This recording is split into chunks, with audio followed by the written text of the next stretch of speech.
น้ำตายามเจ้ามีปัญหาคาใจอ้ายอยู่ข้างทางเสมอมาบอกเคยสิหนีไปใส่หน้าที่ทนุถนอมหน้าที่อ้อมพยอมหัวใจอ้ายเฮ็ดให้เบิดทุกอย่างสว่างใจก็คอยดูแล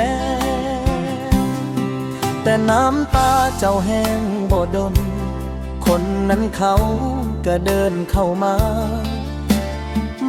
สวมรอยความหักมาลักเอาวาสนาอ้ายสร้างทางไว้อย่างดี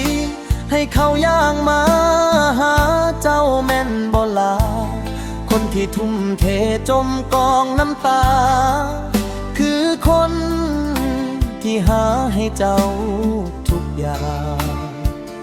ได้ฮักแม่นอ้ายแต่ได้กอดนั้นแม่นเขา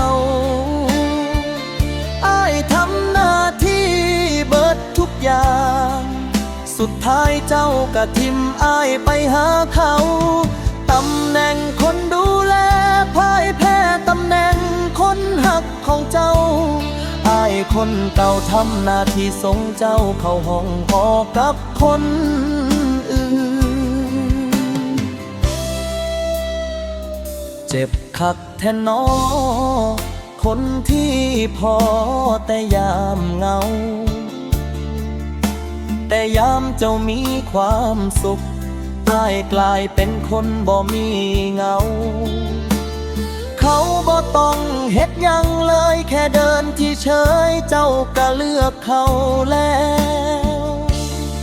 ไปสาเด้อไปอยู่กับเขาให้สมใจหน้าที่อ้ายเบิดลงแล้วหน้าที่ต่อไปคือการลืมเจ้า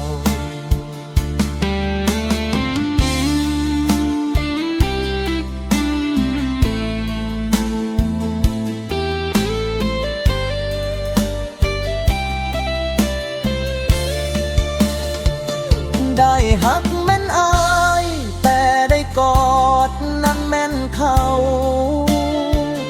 อ้ายทำหน้าที่เบิดทุกอย่าง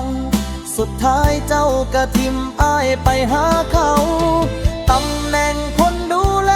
พ่ายแพ้ตำแหน่งคนหักของเจ้าอ้ายคนเก่าทำหน้าที่ส่งเจ้าเข้าห้องหอกับคนอื่นเจ็บคักแท้น้อคนที่พอแต่ยามเหงาแต่ยามเจ้ามีความสุขอ้ายกลายเป็นคนบ่มีเงา